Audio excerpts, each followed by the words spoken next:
en mi vida cristiana, ¿cierto? Es eh, a perseverar, a perseverar.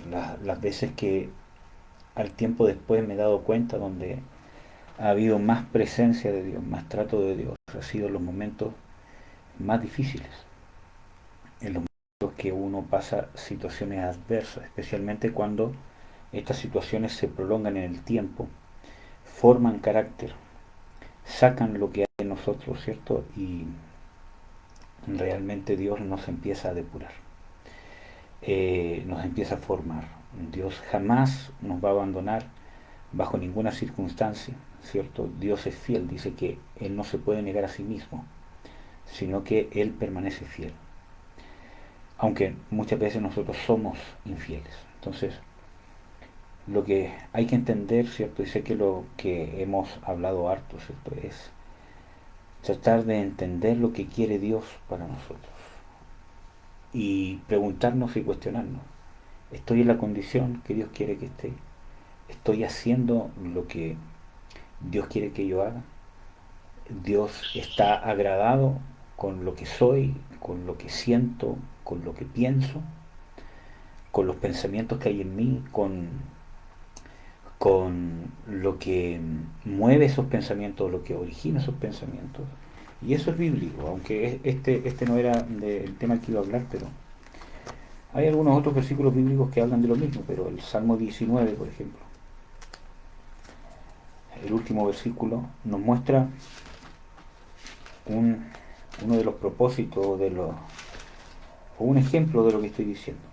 Salmo 19, versículo 14 dice: sean gratos los dichos de mi boca y la meditación de mi corazón delante de ti, oh Jehová, roca mía y redentor mío. Por lo tanto, nosotros tenemos que aspirar a que nuestra meditación, nuestros pensamientos, nuestros sentimientos, porque cuando habla de meditación del corazón no solamente habla de un pensamiento, sino habla del conjunto del alma, habla de la meditación del alma, del corazón, de lo más profundo del hombre, que involucra el intelecto, la voluntad, ¿cierto? Y los sentimientos o las emociones. Entonces, debemos nosotros cuestionarnos, eh, debemos nosotros examinarnos. ¿Estaré, seré lo que creo ser?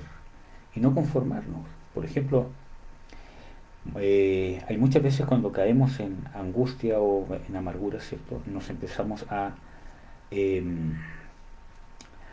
a victimizar, ¿cierto? Y decimos, yo soy así, y Dios está lejos de mí, ¿cierto? Y entonces empiezo inconscientemente a conformarme a mi estado y a depender de estar en un estado así para sentirme digno, entre comillas, digo, de la misericordia de Dios o de su lástima, ¿cierto? Cuando Dios tiene misericordia de nosotros, tiene gracia de nosotros, que es para hacernos crecer, para hacernos salir de nuestra condición. Entonces, debemos aprender y cuestionarnos. ¿Estaré? ¿Seré lo que realmente quiero ser? ¿Cierto? ¿Serán gratos delante de Dios los pensamientos, los dichos de mi corazón? Y para eso necesitamos la obra de la palabra de Dios en nuestras vidas. Nosotros necesitamos escudriñar las Escrituras, necesitamos esforzarnos por escudriñar las Escrituras. Requiere esfuerzo y es necesario esforzarnos por escudriñar las Escrituras, ¿cierto? Hay circunstancias quizá donde no tienes tiempo, ¿cierto? Todo lo demás, pero yo de alguna manera necesito de la Escritura. Pongo un audio, pongo un video, lo que sea, pero necesito de la Escritura. Quizá una enseñanza, quizás un audio de la Biblia, ¿cierto? Etcétera, etcétera, pero necesito de la Escritura, necesito diariamente de la Escritura, necesito comer. Porque, ¿cierto? Nadie está más de 3 días sin comer sin tener algún perjuicio, ¿cierto? O nadie está sin beber agua, ¿cierto? Más de 3 días sin algún perjuicio, ¿cierto? Aunque muchas veces cuando uno está enfermo y no quiere comer, ¿cierto? Llega un momento donde me veo obligado a comer algo porque siento hambre, siento dolor, siento un malestar por causa de la falta de alimento, ¿cierto? Entonces, ¿cuánto más? ¿Cuánto más nosotros necesitamos de esta palabra de vida? Entonces, muchas veces cuando nosotros no ponemos esmero, no escudriñamos las escrituras para, para nosotros mismos, ¿cierto? estamos demostrando con eso a nosotros mismos y a Dios realmente que no amamos la palabra de Dios, que no valoramos o que no entendemos lo que significa y lo que puede provocar en nosotros la palabra de Dios, ¿cierto? Entonces, necesitamos entender. El Señor Jesucristo habla de la necesidad de orar siempre, cuando habla de la parábola del juez injusto, ¿cierto? Y la viuda. Él parte diciendo, o sea, parte ese versículo, hablando de que Jesús enseñó,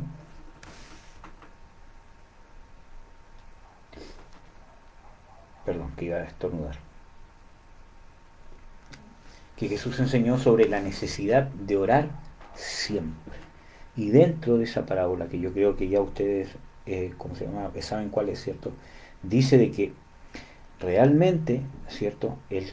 Eh, el Señor Jesucristo dice de que no hará justicia Dios a sus escogidos que claman a Él día y noche. Entonces, tenemos el escudriñar las Escrituras y también tenemos el tema de orar a Dios siempre. Miren, está bien muchas veces que por alguna circunstancia o que yo tengo que mantener una comunión continua con Dios. En mis pensamientos, en mi sentir, en mi interior, claro que sí. Pero eso no quita la necesidad de orar, ¿cierto? De hablar con Dios, ¿cierto? De entregar mi vida, ¿cierto? Para que yo pueda estar en comunión con Dios. Y eso no solamente pasa en nuestro pensamiento, nosotros tenemos que hablar. El, en la palabra hebrea, donde sale en los salmos que habla de meditación, es una palabra que realmente significa murmurar, que es pronunciar algo, ¿cierto? Físicamente con la boca, pero en voz muy baja, que se parece a un susurro, o que es un susurro. Entonces no está hablando solamente de una oración en el pensamiento, sino la necesidad de hablarlo. Y vemos en las escrituras que es importante verbalizar las cosas. Habla de que el hombre se saciará del fruto de su boca, etcétera, etcétera. Que ahí no está hablando de ¿cómo se llama? Decretar cosas para que pasen, sino que está hablando de que si mi boca va a destilar, ¿cierto? Alabanza a Dios, comunión con Dios, si yo voy a hablar para estar en comunión con Dios, para hablar las cosas de Dios, ¿cierto? Para poder abrir mi corazón ante Dios, ¿cierto? Eso me va a dar fruto, ¿cierto? Que va a ser para vida y que me va a saciar, ¿cierto? Pero si yo no uso mi boca para buscar de Dios, sino que la uso para quejas, para quizás cuantas otras cosas más, ¿cierto? Que uno hace, ¿cierto? Me voy a saciar del fruto de mi boca, porque me estoy alejando de Dios.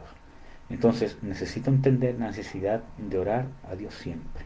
Entonces es importante porque muchas veces andan modas cristianas, ¿cierto? Porque hay una tendencia mundana, un espíritu del mundo, o el espíritu del mundo, que influencia sobre el mundo entero a la necesidad de encontrar cosas nuevas. Y este espíritu del mundo ha influenciado especialmente en estos últimos tiempos, aunque en todas las generaciones igual, pero más aún, ¿cierto? En estos últimos tiempos, a que todo lo antiguo es malo, que siempre hay que descubrir algo que una generación anterior no descubrió, de que las cosas hay que hacerlas diferentes. Y es natural de que las cosas con el tiempo se pueden ir perfeccionando, ¿cierto? Pero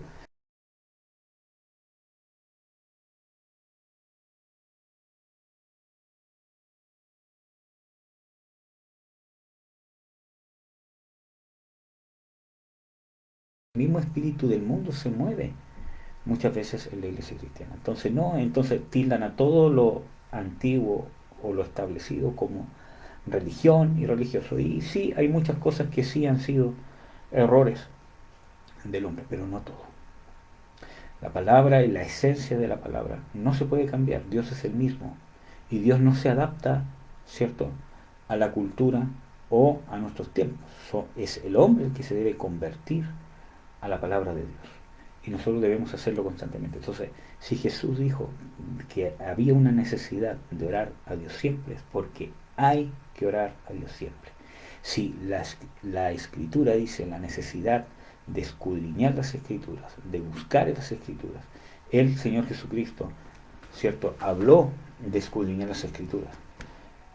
En el Antiguo Testamento, por dar un ejemplo, ¿cierto?, habla de que el rey, para que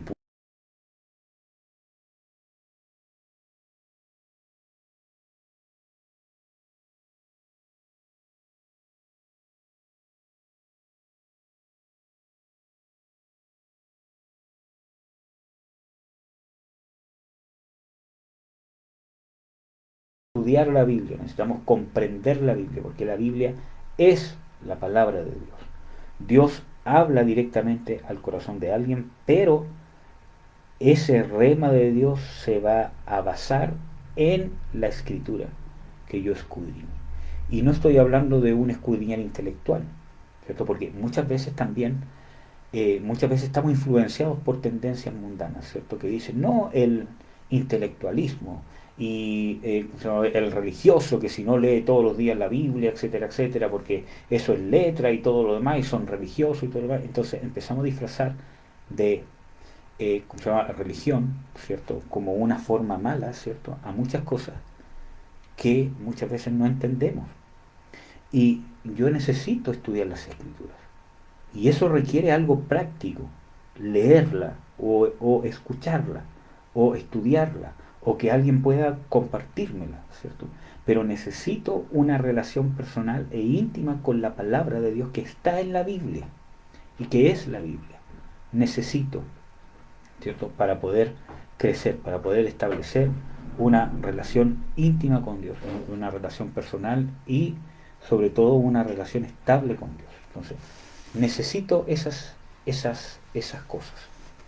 Entonces, para poder conseguir eso, necesito convencerme de la necesidad de orar a Dios siempre, de la necesidad de escudriñar la Biblia, de conocer la Biblia, de amar la palabra de Dios. Y eso nos va a mantener firmes, eso nos va a mantener fortalecidos. Por ejemplo, el mismo Salmo 19 que estábamos leyendo desde el versículo 7 en adelante, habla de algunos de los muchos beneficios de la palabra de Dios. Dice que la ley convierte el alma, dice que sus testimonios son fieles, que hacen sabio al sencillo, etcétera, etcétera. Entonces habla de los beneficios de la escritura. Pero para yo poder tener esos beneficios tengo que meter la escritura dentro de mí. Entonces uno dice, pero hermano, eso es espiritual, Dios vive dentro de nosotros, Jesucristo, que es la palabra, vive dentro de nosotros. Pero hermanos, yo necesito eh, hacer que esta escritura se meta dentro de mí, para que se active por el Espíritu nuevo que está dentro de mí. Jesús tuvo que estudiar las escrituras. En los evangelios dice de que él entraba a la sinagoga como le era de costumbre. Entonces, él tenía una costumbre de congregarse, de estudiar las escrituras. Es más, cuando él tenía 12 años, ¿cierto? Y él, en vez de irse con el papá o ¿cómo se llama?, con la mamá, bueno, en realidad con el papá, podríamos decirlo, postizo, ¿cierto? Él realmente se quedó, ¿cierto?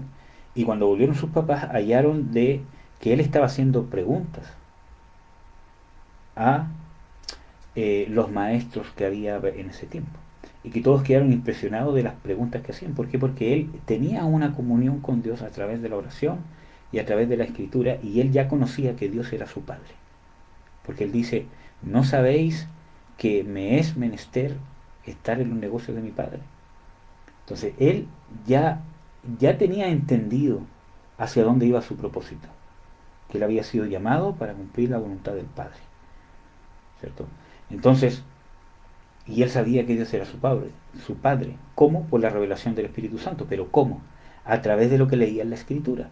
Porque cómo el Espíritu Santo le iba a decir de que él era el Cristo, o le iba a empezar a dar revelación, ¿cierto?, de, de quién era él y cuál era su propósito, ¿cierto?, si no lo leía en la Escritura. Por ejemplo, si no leía en Isaías 53, ¿cierto?, que él iba a padecer y todas esas cosas. ¿Cómo el Espíritu Santo le iba a dar esa revelación si no iba a ser a través de él estudiar las Escrituras?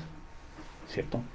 Entonces, para poder saber esas cosas necesitó escudriñar las Escrituras. Necesitó orar a Dios, siendo el Hijo de Dios, teniendo la unción del Espíritu Santo en plenitud. ¿cierto? Siendo lleno del Espíritu Santo, se apartaba a orar porque lo necesitaba, porque amaba a Dios, amaba su palabra, quería estar en comunión con la palabra de Dios, sabía que necesitaba para su diario vivir este alimento. Entonces, ¿cuánto más nosotros, hermanos? Necesitamos las escrituras, necesitamos la oración, ¿cierto? Y necesitamos perseverar en ella, especialmente en los tiempos de angustia. Vuelvo a hablar de la parábola del juez injusto y la viuda. Dice, y Dios no tardará, ¿cierto? Sino que les hará justicia a sus escogidos que claman a Él día y noche. Entonces, ahí habla de que no tardará es porque hay una, hay una espera, hay una tardanza.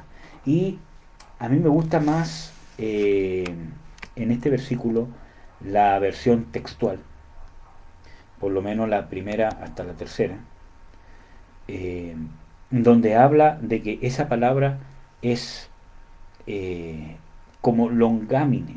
Creo que en la versión 1909 dice esa palabra perdón que no me sepa bien esa palabra, longamine. Bueno, pero de, de que pese a que el tiempo es largo, o pese a que el tiempo puede parecer largo, eso no significa que no va a llegar, sino que va a llegar en el tiempo determinado. ¿Ya? Entonces, eh, es necesario saber, ¿cierto?, que esa es una característica de los escogidos. Si tú quieres ser un escogido de Dios, ¿cierto?, o te crees ser un escogido de Dios, necesitas saber que Dios va a ser longánime, ¿cierto?, con el propósito de formar en ti una característica del escogido de Dios, que es orar a Dios siempre. Y ese siempre no es, por ejemplo, que yo oro en un tiempo, ¿cómo se llama?, determinado, ¿cierto?, hasta que llegue una respuesta, sino que yo oro en un tiempo donde parece que no llega la respuesta, pero yo persevero en oración y en fe. Esa es una de las características. Vamos a revisar Lucas 18:6.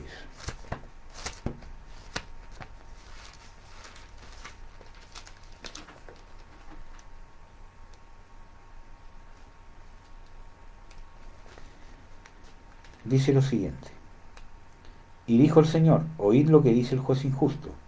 Y Dios no hará justicia a sus escogidos que claman a Él día y noche, aunque sea longánime acerca de ellos.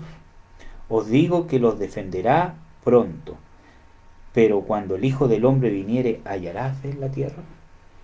Y esto es importante porque nosotros tenemos que entender el contexto de esto. Longánime está hablando eh, de que llegará en el tiempo justo, de que el tiempo será largo, pero llegará. Entonces, ¿cuál es la característica de los escogidos? Que aunque no llegue lo que esperamos o lo que estamos orando, o la justicia, ¿cierto? Como aquí dice, ¿cierto?, pese a que aparentemente no llega o se demora, persevera, perseveramos. Y por eso que el Señor Jesucristo dice en el versículo 8, cuando el Hijo del Hombre viniere, ¿hallará fe en la tierra? Porque requiere fe. Y muchas veces hay muchas situaciones, ¿cierto?, que nos quitan la fe. La espera nos quita la fe o trata de quitarnos la fe. Pero tiene un propósito, porque la espera produce paciencia, y la paciencia esperanza, y la esperanza no avergüenza, como dice en Romanos 5. Entonces necesitamos entender la necesidad de orar a Dios siempre y perseverar. Muchas veces no perseveramos, ¿cierto?, y no nos mantenemos en oración, o por lo menos no nos mantenemos creyendo, ¿cierto? Y para eso debemos confiar, ¿cierto?, que Dios siempre hará lo mejor para nosotros, que, que no se adelantará ni tardará, sino llegará en el tiempo determinado.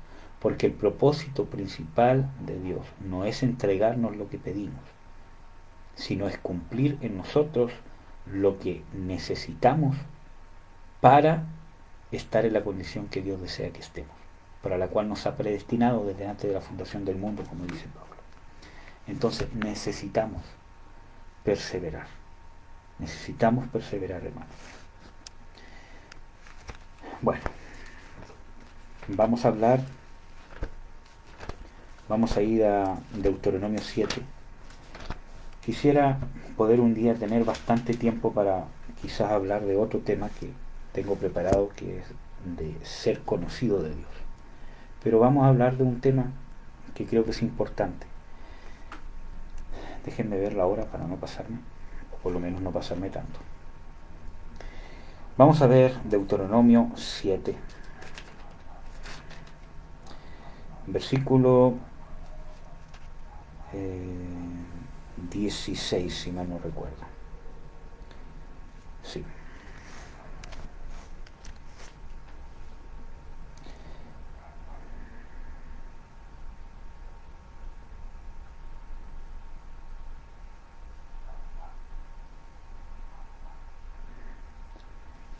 Sí, el 16 en adelante.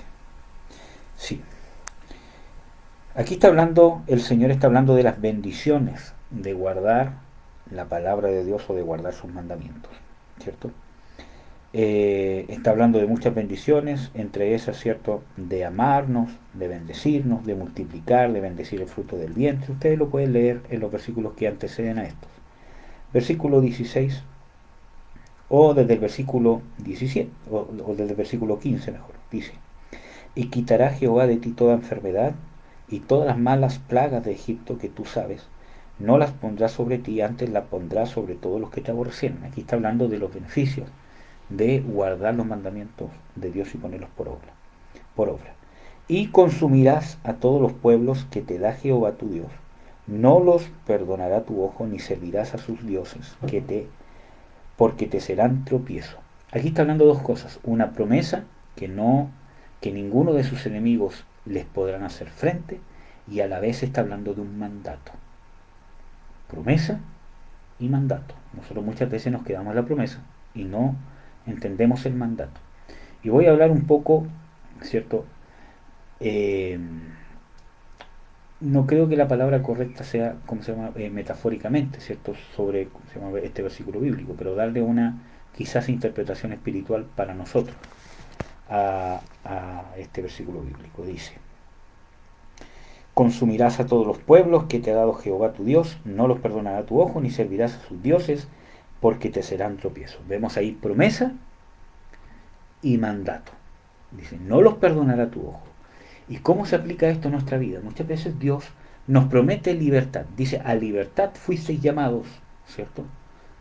¿Cómo se llama? En Gálatas dice: a libertad fuisteis llamados, etcétera, etcétera, ¿cierto? Y también dice: mayor es el que está en vosotros que el que está en el mundo. Hijitos, vosotros los habéis vencido porque sois fuertes y la palabra de Dios mora en vosotros. Entre otros muchos versículos más que nos hablan de la promesa de que en Jesucristo somos libres de Satanás, de todas sus artimañas, del pecado y de un montón de cosas más. Pero a la vez es un mandamiento de que nosotros debemos luchar contra los enemigos en la tierra que Jehová Dios nos da. Y pueden haber muchas interpretaciones de qué es esa tierra, ¿cierto? Que es una promesa, que es la tierra prometida, que es cuando muramos, ¿cierto? Todo lo demás, pero esa tierra es entrar en el reposo. Y eso lo dice Hebreos, ¿no es cierto? Y lo dice en el mismo Deuteronomio, cuando está hablando Moisés y habla de parte de Jehová, dice: y entraréis a la tierra para que, y entraréis en el reposo, ¿cierto? Está hablando desde una vista espiritual en el creyente cuando entra a ser hijo de Dios, cuando entra a la vida de Dios, entra en un reposo. ¿Por qué? Porque salió del pecado, salió de la condenación y ahora está en un reposo de salvación. Y no hablo de reposo de no hacer nada, de estar quieto, ¿cierto?, decir soy salvo y jajajaja, sino que hablo en un reposo, ¿cierto?, que entro en ese reposo, que se va a cumplir completamente, ¿cierto?, cuando nuestra redención se complete, porque nuestra redención ha sido nuestro espíritu, y tenemos una redención continua, o en el tiempo presente, que es la redención de nuestra alma, cómo el espíritu empieza a influenciar sobre nuestra alma, sobre nuestro carácter. Uno de los propósitos más importantes de Dios, o quizás el más importante, es replicar, formar, establecer el carácter de Cristo en nosotros. Y eso, en palabras prácticas, es que el carácter del espíritu de la nueva criatura empiece a gobernar, se empiece a ver externamente. A través de mi alma, de mi mente, de mi voluntad y de mis emociones se va a empezar a exteriorizar. Y ese es el propósito principal de Dios. Y finalmente, en un tiempo futuro, nuestra redención va a estar culminada con la redención de nuestro cuerpo. Por eso que Dios partió de adentro hacia afuera. ¿Ya? Y eso va a pasar en la resurrección o en la transformación de nuestro cuerpo, dependiendo si vamos a estar vivos en la segunda venida del Señor Jesucristo o vamos a morir antes y vamos a ser resucitados. Entonces, es un mandato. No solamente es una promesa que eres más que vencedor, ¿cierto? No solo es una promesa, sino que es un mandato. Dice que en todas las cosas soy más que vencedor, y hay otras versiones que también dice que cuando empieza el periodo de los 1000 años del reinado del Señor Jesucristo, dice, y vi tronos, y a los que vencieron. Les voy a buscar el versículo bíblico específico para que lo vean. Entonces, ¿qué es ser victorioso?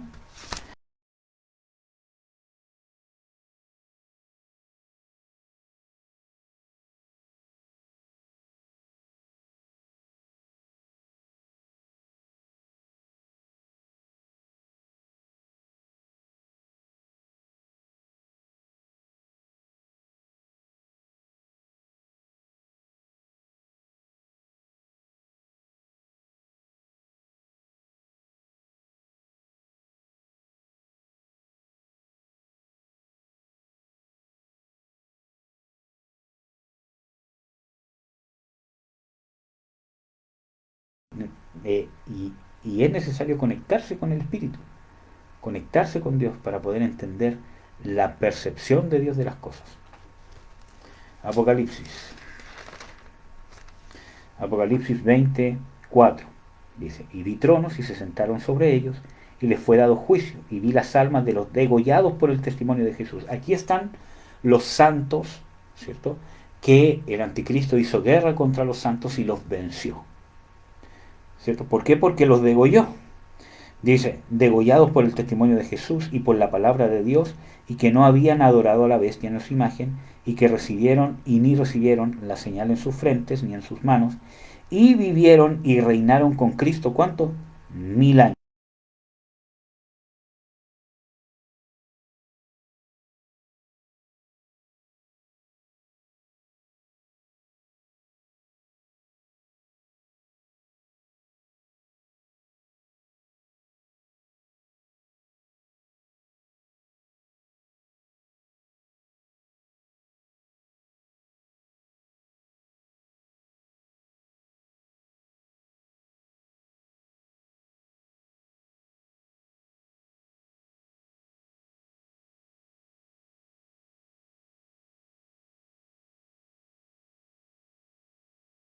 A la iglesia, ¿cierto? Habla de una persecución abierta, habla de un aislamiento del mundo, que no van a poder participar de los beneficios, ¿cierto? Básicos, que todo ser humano tiene derecho.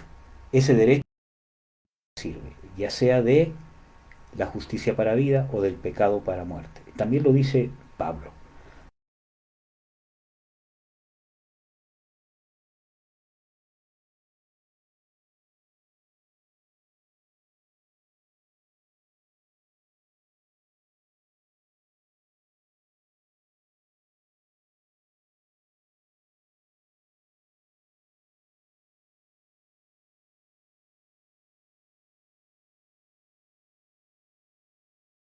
A reiterar, es inevitable, ¿cierto? Porque esta vida está llena de situaciones que van a provocarnos ese tipo de sentimientos quizás. Pero el tema está, ¿qué hago yo con eso? Como yo siempre digo, ¿cierto? De dejar que me domine, dejar que guíe mi voluntad, dejar que guíe mis sentimientos, dejar que guíe mi mente, ¿cierto? Y que empiece a influenciar en cómo soy, en lo que digo, en lo que hago, ¿cierto? En cómo, ¿cierto? Me relaciono con los demás, ya me estoy dejando vencer, ¿cierto? Entonces, ¿por qué dice aquí? Porque si no, si yo les sirvo, o sea, si yo me dejo vencer, porque dice Pablo y Pedro de que al que yo me dejo vencer me hago siervo del que me ha vencido o de quien yo me estoy sometiendo. Entonces dice aquí en el versículo 16, ni las servirás o no servirás a sus dioses. Está hablando del espíritu del mundo, todos los demonios que se mueven detrás, ¿cierto? Porque te serán, ¿qué cosa? Tropiezo. Entonces, cuando nosotros no le hacemos frente a estas cosas, no son de tropiezo. Versículo 17. Cuando dijeres en tu corazón, estas gentes son más que yo, ¿cómo las podré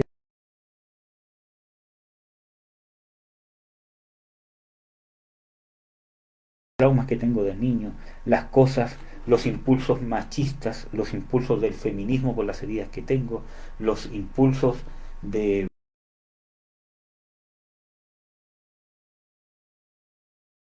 sentimiento y de un montón de cosas más? Digo, yo no puedo porque son más que yo. Bueno, ¿qué es lo que nos responde el Señor en el versículo 18?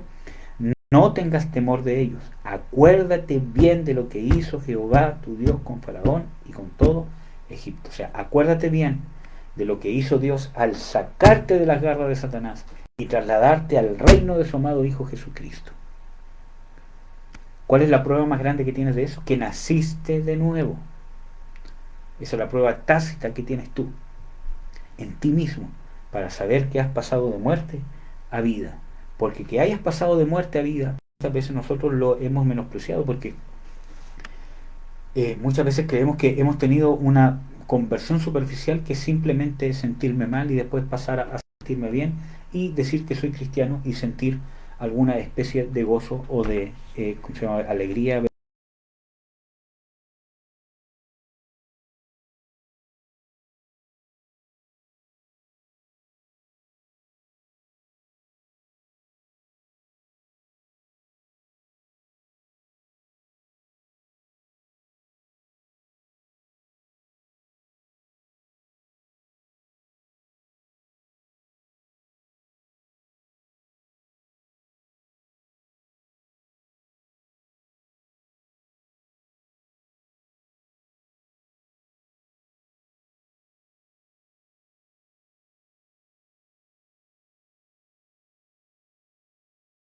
Perdón, recibimos la nueva vida, nacemos de nuevo. Paso de muerte a vida, vivo ahora en la eternidad. Estoy sentado en los lugares celestiales y eso no es para creerme el cuento como muchas veces uno ora, ¿cierto? Estamos sentados en los lugares celestiales sobre dominios, principados y es cierto, pero no es para que se nos infle el pecho, sino para entender de que hemos sido pasados a una dimensión espiritual que trasciende esta dimensión natural. Que ya nuestra esperanza no está limitada a lo que podamos vivir naturalmente o a esta vida terrenal que tiene un término, sino que gracias al sacrificio de Jesucristo hemos sido trasladados a una esperanza eterna, a una esperanza espiritual que trasciende lo natural. Amén. Entonces, dice, no tengas temor de ellos, acuérdate bien de lo que hizo Jehová tu Dios con Faraón y con todos tus hijos. Por eso que necesitamos entender la magnitud del sacrificio de Jesucristo. Muchas veces lo menospreciamos. No entendemos la magnitud del sacrificio de Jesucristo. Y muchas veces es porque no escudriñamos las Escrituras y no oramos. Versículo 19, que también dice, acuérdate de las...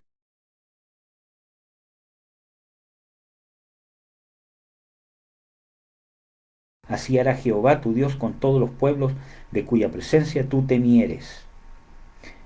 Entonces está hablando de que tenemos que entender el sacrificio de Jesucristo. Porque que nos haya pasado de muerte a vida,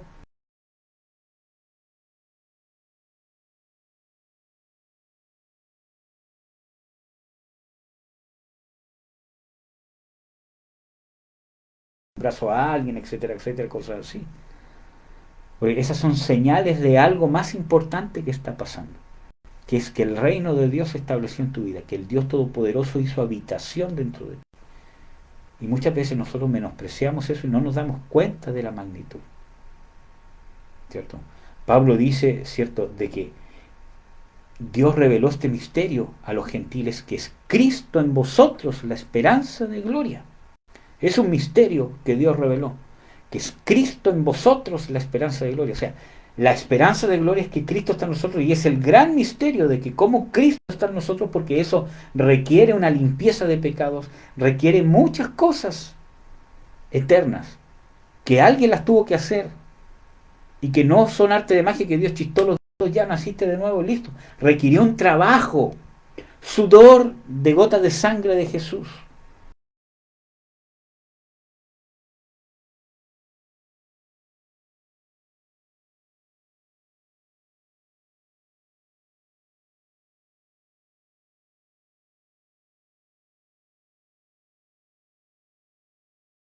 Amén. Entonces, debemos valorar. Versículo 20. Y también enviará Jehová tu Dios sobre ellos avispas, hasta que perezcan los que quedaren y los que se hubieren escondido de delante de ti. Ahí está hablando de demonios. Y todos estos sentimientos, estas cosas, ¿cierto? A las cuales Dios no solamente nos promete vencer, sino que nos ordena hacerle frente y no temer, ¿cierto?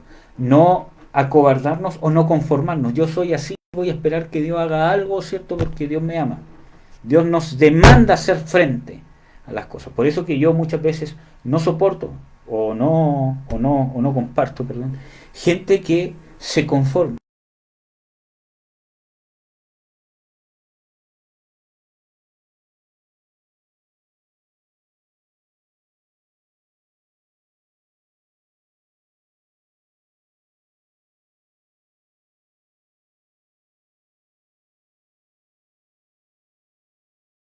Estudiar cómo es el diseño de Dios para el matrimonio para ver si yo estoy viviendo un matrimonio conforme a lo que Dios ha estipulado.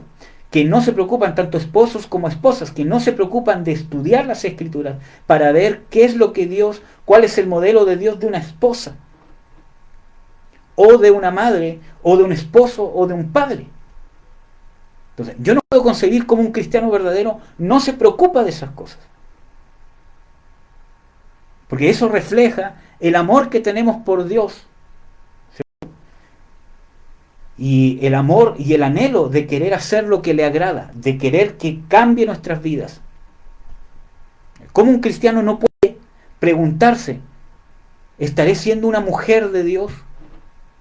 ¿Estaré siendo un hombre de Dios tanto para los casados, casadas o como para los solteros? Mis pensamientos de mujer, mis pensamientos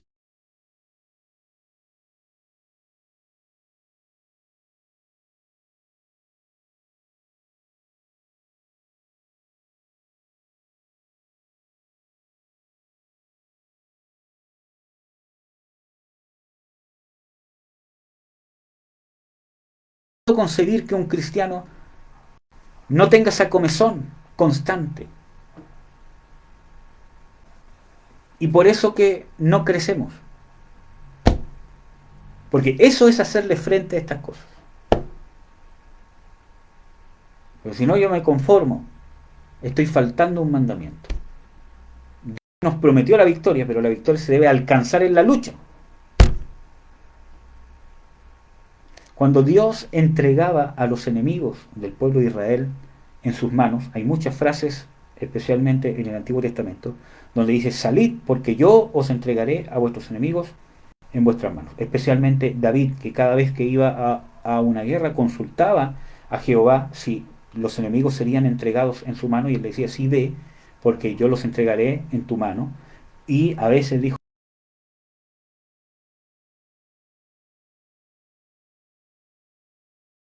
se culminó hasta que David no salió a pelear. No fue, lo entregó en mi mano, listo, me quedo acá. Total, Dios ya me prometió que voy a vencer. ¿Cuándo vences? Cuando peleas. Escudriñas en las escrituras. Necesitamos hacerlo, hermano, porque muchas veces somos cómodos. Necesitamos esforzarnos. La vida cristiana es una vida de esfuerzo. Y no hay esfuerzo mayor recompensado que esforzarme por amoldarme a la voluntad de Dios, conocer la voluntad.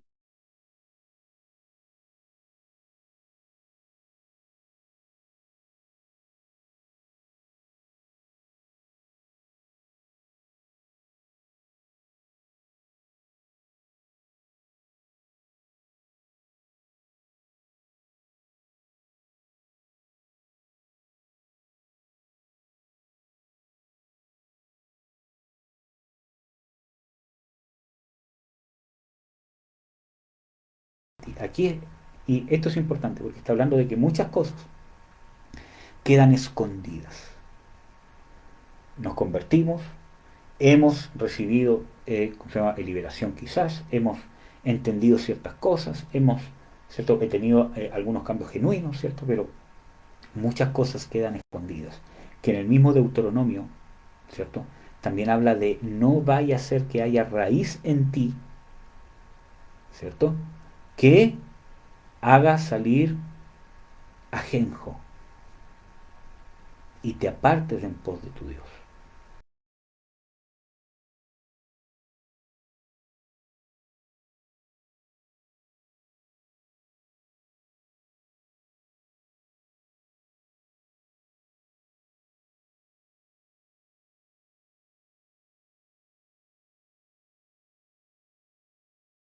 Y ejercer autoridad sobre la tierra. Entonces, me debo preocupar de cómo fue mi familia. Escudriñar en las escrituras cómo es el modelo bíblico de la familia, del padre, de la madre, del hermano menor, del hermano mayor, y para ver si yo viví, o sea, nadie vivió bajo ese, ¿cómo se llama? Bajo ese, ¿cómo se llama? Modelo. Pero yo tengo que estudiarlo. ¿Cuál es el modelo? ¿Cuál es el estándar para el cual Dios creó al ser humano para que fuese criado? ¿Cuál es el estándar de la familia, del padre, de la madre, del matrimonio? ¿Y cuánto de eso no tuve yo para poder empezar a completarme en Dios? Hacerle frente, entender, porque eso es parte del proceso de conversión. Bueno, entonces muchas cosas quedan escondidas y que Dios nos dice de que vamos a tener una liberación parcial y progresiva, porque dice en el versículo 20, hasta que perezcan los que quedaren, porque parece que el pueblo de Israel entró, muchos pueblos fueron echados, pero muchos estos ciertos mandamientos que él los sigue expulsando paulatinamente, porque era parte de su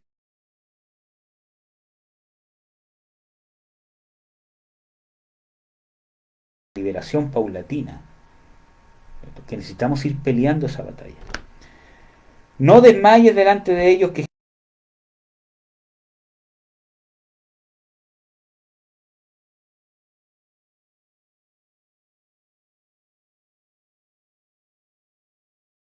Dios está con nosotros, vive en nosotros. Por eso que les cité el versículo bíblico que está en Primera de Juan, que dice, mayor es el que está en vosotros que el que está en el mundo. Y esta es la victoria que ha vencido al mundo, nuestra fe. Jóvenes, vosotros fuertes, porque la palabra de Dios mora en vosotros. Entonces, Jehová, Dios, Jesucristo, el Espíritu Santo está dentro de nosotros. Por eso que nosotros tenemos que tener fe. El mismo Señor Jesucristo dice, hijitos, en el mundo tendréis aflicción, pero confiad, yo he vencido al mundo. Y el mismo Juan, en su carta, dice que mayor es el que está en nosotros, que nosotros somos más que victoriosos en Cristo Jesús, etcétera, etcétera. Pablo dice, nosotros somos más que victoriosos en Cristo Jesús. Entonces, todas esas cosas, ¿cierto? La fe, ¿cierto? Se tiene que depositar en la persona de Jesucristo, que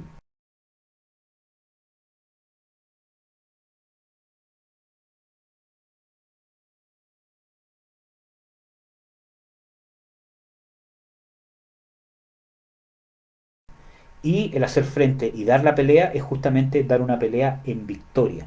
Y acuérdense que la victoria es perseverar.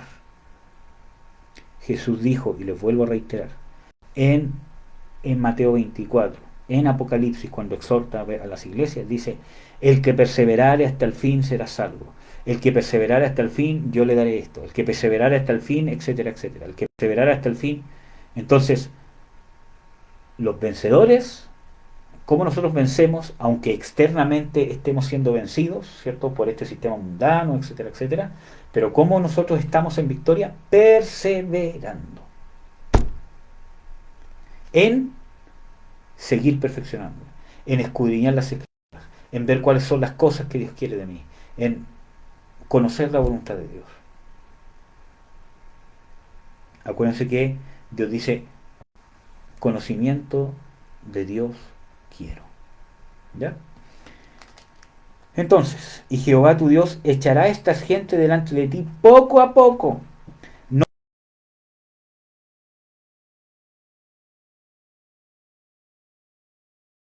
para estas cosas, estos traumas, incluso hasta estas contaminaciones demoníacas, estos caracteres malformados en nuestra vida.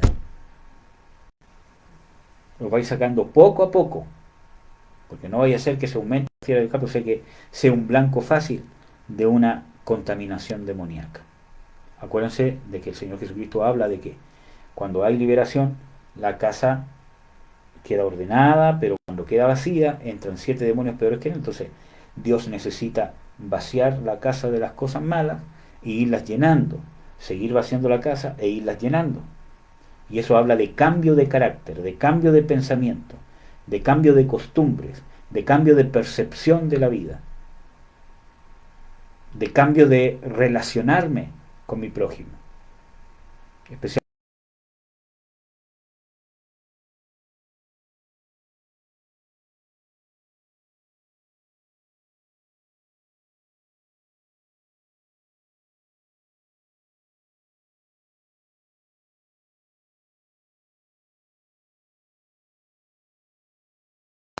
el nombre de ellos de debajo del cielo. Nadie te hará frente hasta que los destruyas. Dios nos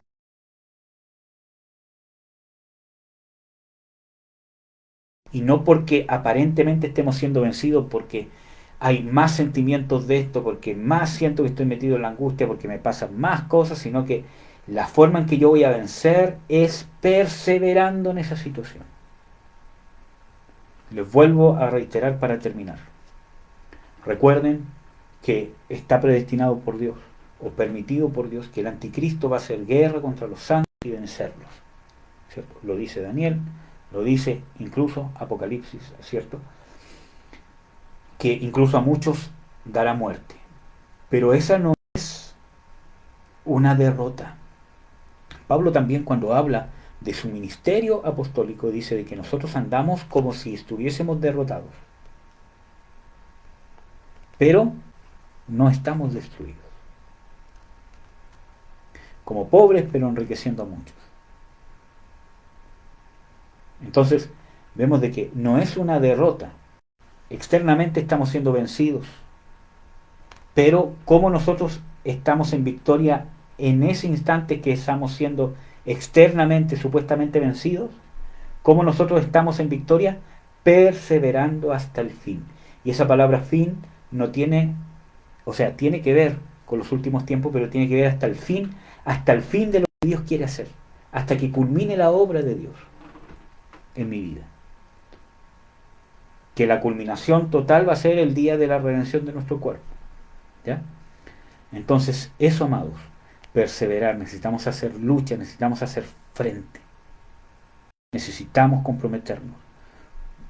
Cristianos amados, necesitamos comprometernos con escudriñarnos. Muchas veces miramos muchos a nuestro prójimo. De todo.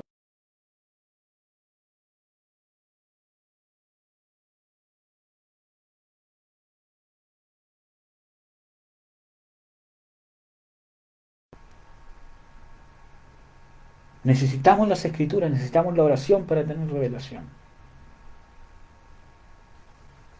Esposas, ¿cuánto has dedicado de tu vida cristiana a escudriñar con profundidad cuál es el modelo de esposa que Dios ha estipulado en las escrituras? Pero no para sentirte mal, y no como muchos hombres lo hacen, ¿cierto? Que, oh no, la esposa de aquí, sino para realmente descubrir en tu interior, ¿cierto? ¿Qué cosas, qué falencias hay? Porque Él no lo hace para condenarte. Esposos, ¿cuánto tiempo de tu vida cristiana, de tu relación con Dios, has usado en descubrir el modelo que Dios tiene para un hombre como esposo y reflejarte en él para ver cómo estás? Pero eso no nos gusta, porque venimos con malos ejemplos, con traumas y con un montón de cosas que nos hacen pensar que eso es ser inferior, que Dios nos está juzgando, que Dios nos está castigando, etcétera, etcétera. No, yo no tengo nada malo. O para los solteros o solteras, ¿cuánto tiempo has determinado en la Biblia o en tu relación con Dios para determinar cuál es el modelo de una mujer de Dios o de un hombre de Dios? Y no hablo de buscar a todas las mujeres guerreras, ¿cierto? Las mujeres que tienen victoria, ¿cierto? O todos los hombres guerreros, o todos los hombres en victoria, ¿cierto? Yo no estoy hablando de eso, aunque es parte de... Estoy hablando de ver el modelo que Dios establece, en lo práctico, en lo íntimo, en los pensamientos, y no de que no, que yo soy victoriosa aquí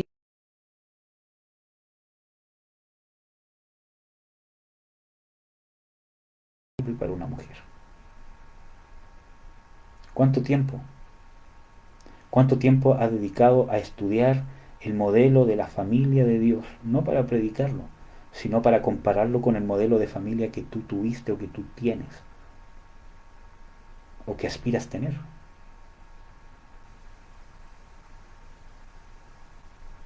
Necesitamos hacerlo, ¿no? Porque no es concebible que un cristiano no dedique tiempo principalmente a esto. Amén. Vamos a orar. Padre, en el nombre de Jesús te bendigo. Espero que estés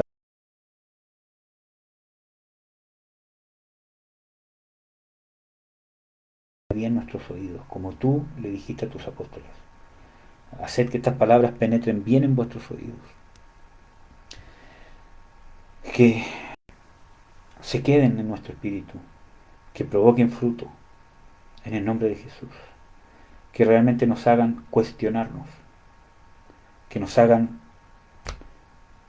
dudar de lo que pensamos ser. No dudar de ti, Señor, sino dudar de nuestros conceptos muchas veces equivocados que tenemos de nosotros mismos. Que nos hagan entender la necesidad de buscar de estas cosas, de hacer frente, de luchar, de no tolerar estas cosas, de no dejar como lo hizo el pueblo de Israel, de que se acostumbró a vivir con estos pueblos y finalmente fueron tropiezos para ellos hasta el día de hoy.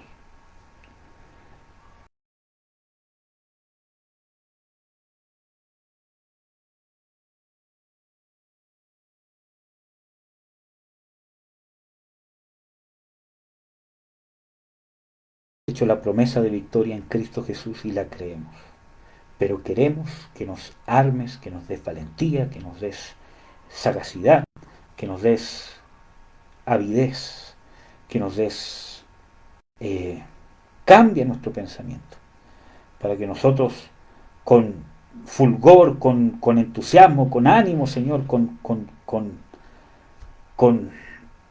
todo lo que tenemos, podamos hacer frente, estemos dispuestos a pelear, a perseverar en las circunstancias, que no confundamos la victoria natural con la victoria espiritual, que cuando estemos aparentemente siendo vencidos por la enfermedad, por los problemas, sepamos que de la manera que nos vamos a mantener en victoria es perseverando hasta el fin, hasta que tu propósito, hasta que tu fin se complete en nosotros. Bendigo a mis hermanos en el nombre de Jesús, con fortaleza, con cambio de mente, en el nombre de Jesús, que se rompan cadenas.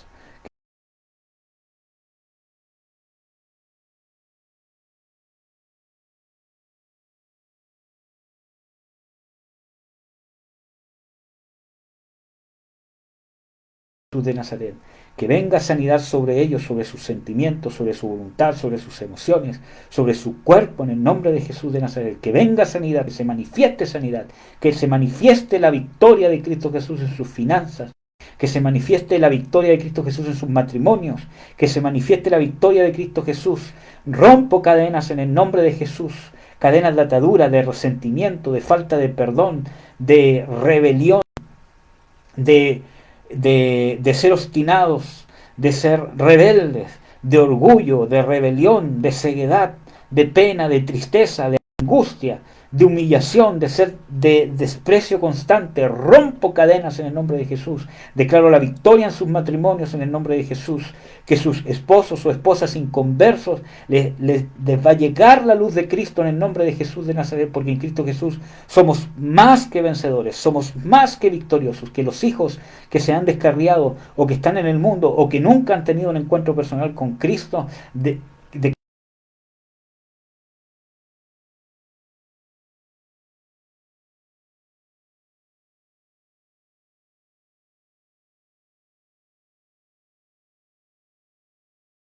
por nuestros pecados, y no tan solamente los nuestros, sino los de todo el mundo.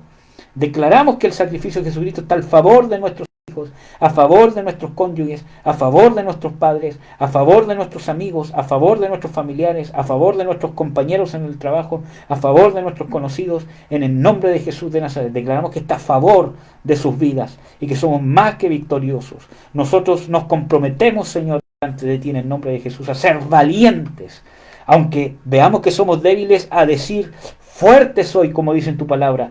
El débil diga: fuerte soy. Nosotros decimos que somos fuertes, que mayor es el que está en nosotros que el que está en el mundo.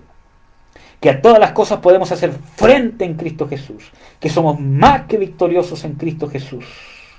Que en Cristo Jesús hacemos más que vencer. En el nombre de Jesús. Declaramos tu fortaleza sobre nosotros, que en ti podemos hacer frente, que somos más que vencedores, que no somos vencidos, sino que somos vencedores, que vamos a perseverar hasta el fin, hasta que se cumpla tu propósito, que nada ni nadie nos va a poder sacar, nos va a poder separar de tu amor. En el nombre de Jesús de Nazaret, que tú vives en nosotros, habitas en nosotros, y que tú has entregado a nuestros enemigos en nuestras manos, y que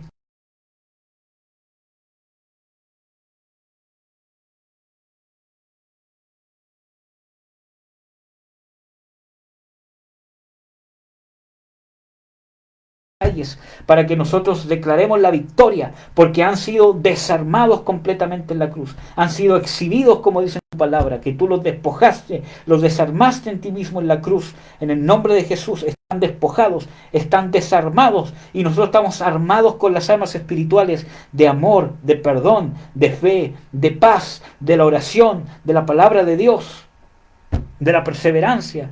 En el nombre de Jesucristo de Nazaret, activo ángeles guerreros sobre mis hermanos y hermanas, en el nombre de Jesús de Nazaret, para que cumplan este propósito. Así como dice aquí de que Dios enviará avispas en contra de nuestros enemigos, que los ángeles así sean enviados a pelear en contra de estos enemigos. De la amargura, reprendo la amargura, declaro la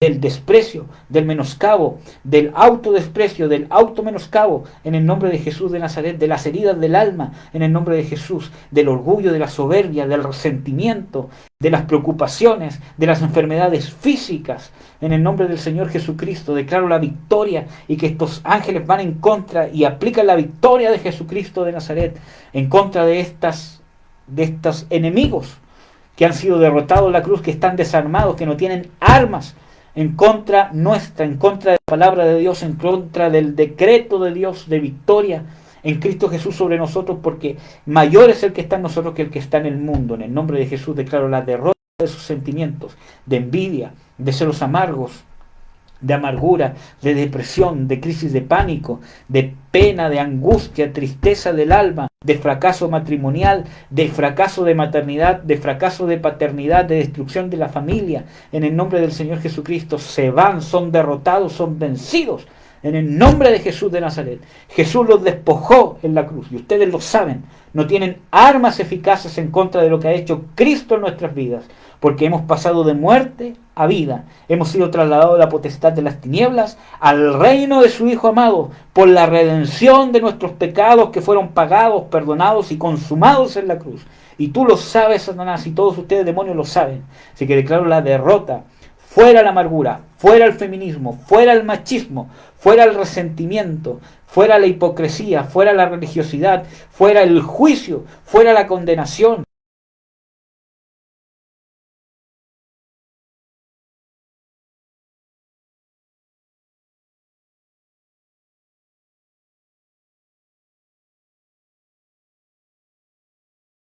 enfrentamos a ustedes, vamos a hacer la batalla en el diario vivir, en el despertar, vamos a hacer la batalla a través de las escrituras, a través de la comunión con Dios, a través de la oración, vamos a hacer la batalla, no vamos a decaer, vamos a seguir luchando hasta que se cumpla todo, vamos a perseverar hasta el fin. Llénanos de fe, Señor, llénanos de amor, llénanos de dominio propio, porque tú estás con nosotros, Señor. Quizás, Señor, ni siquiera es necesario pedir que nos ayudes, porque tú nos has prometido que estarás con nosotros, que nos vas a ayudar, que nos haces entregado a los enemigos en nuestras manos. Nosotros vamos a pelear y a confiar, a aplicar la fe que has puesto dentro de nosotros. El saber que tú estás con nosotros, que tú estás peleando la batalla. Aunque no lo sintamos, aunque no lo veamos, tú estás peleando con nosotros y por nosotros. Y a través de nosotros en Cristo Jesús. Declaramos tu victoria, Señor. Nos declaramos victoriosos, que somos vencedores en el nombre de Jesús. Te bendigo, Señor, te alabo y te doy las gracias. Y que venga una bendición especial sobre nosotros de fortaleza, de libertad.